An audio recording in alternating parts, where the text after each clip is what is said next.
अस्सलाम वालेकुम students. Circle properties की हमने बेसिक डेफिनेशंस पढ़ ली हैं कि बेसिक डेफिनेशन सर्कल प्रॉपर्टीज से पहले प्योर नॉलेज जो हमारा होता है सर्कल प्रॉपर्टी स्टार्ट करने से पहले कुछ बेसिक टर्म्स का, वो हमने कर लिया। अब हमारा नेक्स्ट टारगेट है कि अब हमने चैप्टर को स्टार्ट करना है। देखिए, चैप्टर स्टार्ट करने से पहले जो प्रॉपर्टीज़ थी वो तो हो गई। अब हम चैप्टर को स्टार्ट करते हैं। देखिए, बेसिक सी इसके अंदर कुछ प्रॉपर्टीज़ हैं जो कि पता होनी चाहिए। देखिए, सबसे पहले फर्स्ट प्रॉपर्टी आपकी इसके अगर हम देखें तो ये फर्स्ट प्रॉपर्टी सेज कि जी आपके पास लेट सपोज इसको कहते हैं circle symmetrical properties. Circle symmetric properties क्या है? सर्कल का सेंटर है, इस सर्कल के सेंटर में आपके पास सर्कल का सेंटर है ओ, ठीक है। सेंटर ओ से एक लाइन आ रही है, that line is perpendicular to a chord. ये है आपके पास एक कॉर्ड, कॉर्ड एक लाइन है सर्कल के अंदर, ठीक है। लाइन सर्कल के सेंटर से आ रही है और इस कॉर्ड के ऊपर परपेंडिकुलर है। लाइन अगर इस कॉर्ड के ऊपर परपेंडिकुलर है तो ऑब्वियसली वो इसको बाइसेक्ट कर रही होगी। प्रॉपर्टी है कि अगर आपके पास सिर्फ इतनी नॉलेज है कि लाइन सर्कल के सेंटर से आ रही है, लाइक दिस ओ एम अगर आपको नजर आए तो ये सर्कल के सेंटर से लाइन आ रही है, और ये लाइन सर्कल इस कॉर्ड को अगर परपेंडिकुलर है, अगर इंफॉर्मेशन सिर्फ इतनी गिवन है कि परपेंडिकुलर है, तो अंडरस्टूड हो जाएगा बाकी का कि अगर ये परपेंडिकुलर है और ये नहीं गिवन है कि जी ये बाइसेक्ट कर रही है कि नहीं कर रही है, लेकिन इतना पता है कि ये परपेंडिकुलर है, तो अंडरस्टूड है कि ये उसको बाइसेक्ट भी कर रही है। एंड वाइस वर्सा, इसी वर्ड्स को, इन्हीं को अगर मैं वर्डिंग अपनी चेंज कर लूँ, सर्कल के सेंटर से लाइन आ रही है और इसको बाइसेक्ट कर रही है। अगर ये इसको बाइसेक्ट कर रही है तो फिर अंडरस्टूड है कि वो इसके ऊपर परपेंडिकुलर भी है। दोनों में से कोई एक इन्फॉर्मेशन आपको पता हो तो दूसरी इन्फॉर्मेशन अंडरस्टूड हो जाती है। अगर सर्कल के सेंटर से लाइन आ रही है और इस कॉर्ड को बाइसेक्ट कर रही है तो इसका मतलब है कि उसके ऊपर परपेंडिकुलर भी है। लेकिन अगर ये नहीं पता कि बाइसेक्ट कर रही है कि नहीं कर रही है, लेकिन ये पता है कि परपेंडिकुलर है, तो फिर अंडरस्टूड है कि उसको बाइसेक्ट भी कर रही है। तो ये दोनों चीज़ें इसके साथ होती हैं। इसको हम कहते हैं प्रॉपर्टी नंबर 1, ठीक है जी। ये सिंपल वर्ड्स में मैंने आपको बता दिया कि ये है इसकी प्रॉपर्टी नंबर 1। अच्छा, प्रॉपर्टी नंबर 2 पे आ जाएं। प्रॉपर्टी नंबर 2 ये है कि अगर सर्कल के अंदर एक ही सर्कल है, उसके अंदर दो कॉर्ड्स आपके पास, ठीक है ना, दोनों कॉर्ड्स का डिस्टेंस अगर आपस में सेंटर से सेम है तो फिर उन कॉर्ड्स की लेंथ भी आपस में सेम ही होगी, ठीक है। तो ये फर्स्ट जो भी मैंने प्रॉपर्टी बताई थी उसकी इन्होंने सारे एक्सप्लेन किया हुआ। देखें, मैं यहाँ पे आपको एग्जांपल से बताता हूँ। फॉर एग्जांपल प्रॉपर्टी नंबर 2 की अगर हम बात करते हैं तो प्रॉपर्टी नंबर 2 में देखें आप, तो प्रॉपर्टी नंबर 2 में आता है कि लेट सपोज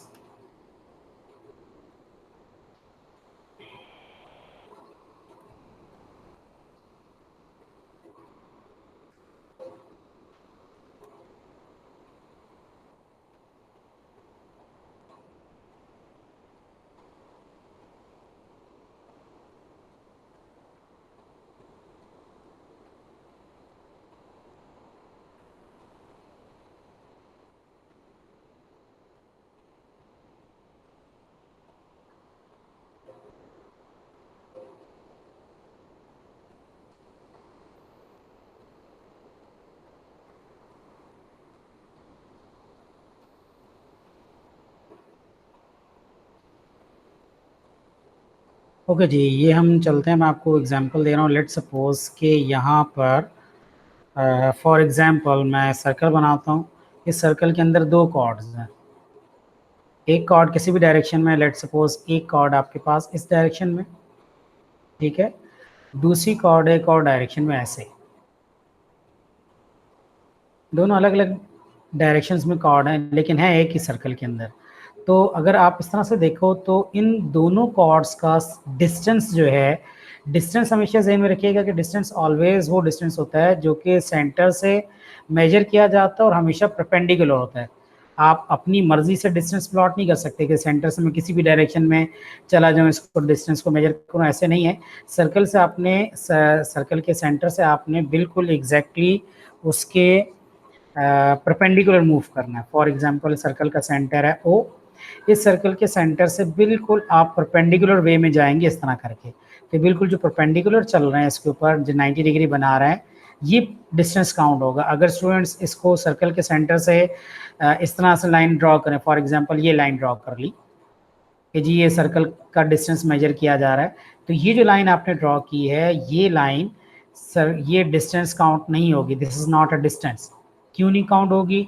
क्योंकि सर्कल के सेंटर से ये इस कॉर्ड के ऊपर परपेंडिकुलर नहीं है, नज़र आ रहा है कि परपेंडिकुलर नहीं है, तो इसको हम कंसीडर नहीं करेंगे एज अ डिस्टेंस। डिस्टेंस सिर्फ वही कॉर्ड कंसीडर की जाएगी जो कि इसके ऊपर परपेंडिकुलर होगी। ठीक है जी, तो ये इसका डिस्टेंस है इसके साथ। दूसरी एक इसके साथ जो इसका परपेंडिकुलर बनता है, तो डेफिनेटली अगर लाइन टेढ़ी है तो उसके ऊपर जो चीज़ परपेंडिकुलर होगी वो भी थोड़ी सी टेढ़ी होगी, तो ये इसका परपेंडिकुलर है। अब अगर ये देखें तो वो कह रहे हैं कि दोनों डिस्टेंस जो है इनकी लेंथ आपस में अगर सेम है, फॉर एग्जांपल हम ये कहें कि ये डिस्टेंस और ये डिस्टेंस अगर इन दोनों की लेंथ आपस में सेम है तो ये कॉर्ड्स की मेजरमेंट भी सेम है, कॉर्ड्स की लेंथ भी सेम है। अगर इनका डिस्टेंस सेम है तो इनकी मेजरमेंट्स भी कॉर्ड्स की सेम है। ठीक है, तो यहाँ पर हमारे पास आ जाएगा कि ये वाली कॉर्ड और ये वाली कॉर्ड, दोनों कॉर्ड्स आपस में लेंथ में सेम है। If there distance are same तो कॉर्ड्स की लेंथ भी आपस में सेम हो जाती है। ठीक है जी, ये पॉइंट समझ आ गया आपको। प्रॉपर्टी नंबर 2 है ये हमारे पास। ठीक है, प्रॉपर्टी नंबर 2 हो गई।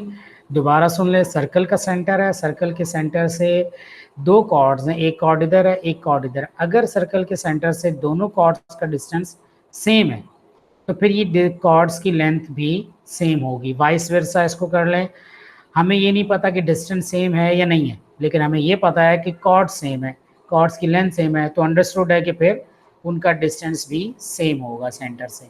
ठीक है जी, ये है हमारे पास प्रॉपर्टी नंबर 2। सो अभी हम अगर इस चैप्टर को स्टार्ट करें तो इसके कुछ बेसिक से चैप्टर क्वेश्चंस हैं, वो हम कर लेते हैं।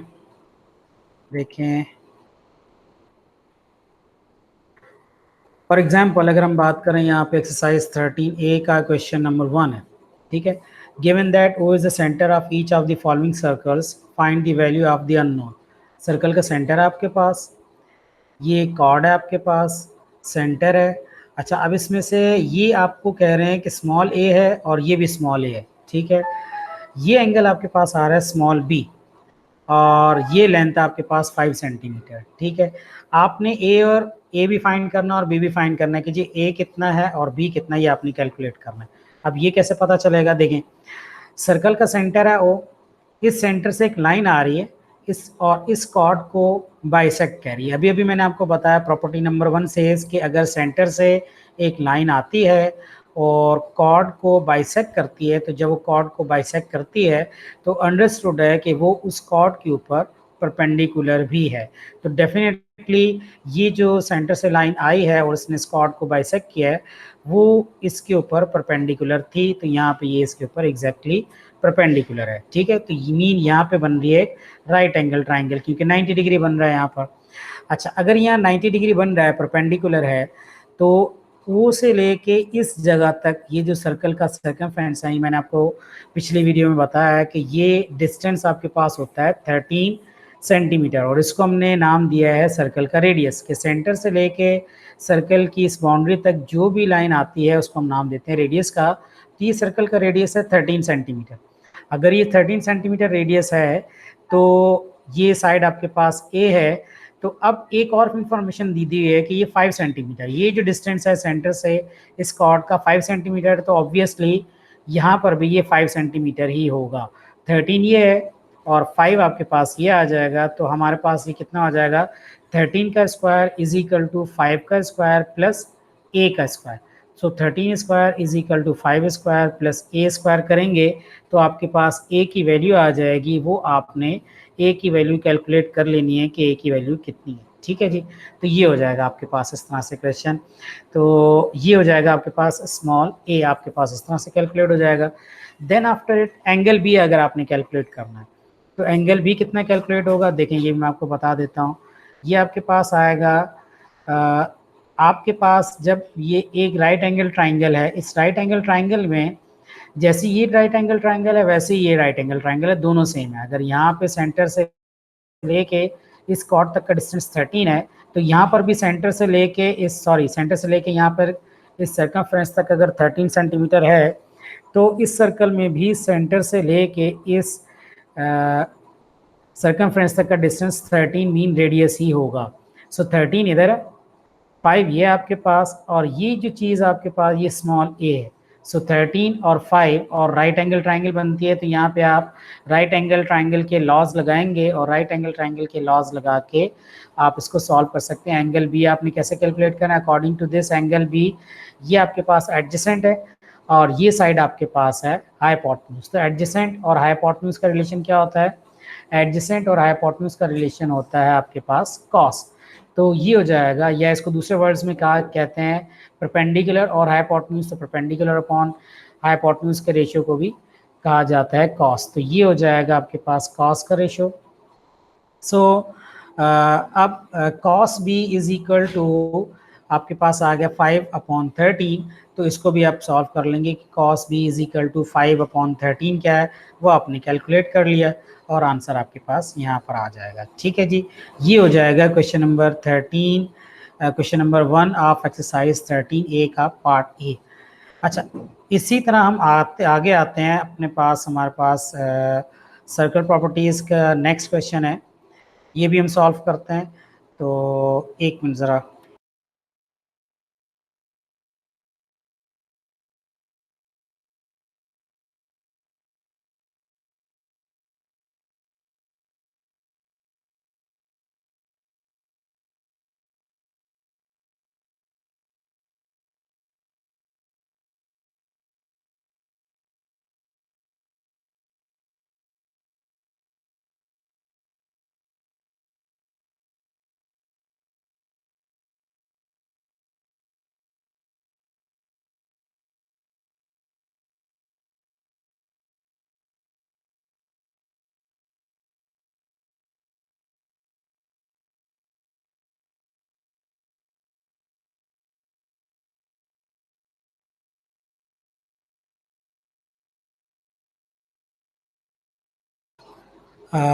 सो ये यहाँ तक हो गया हमारा।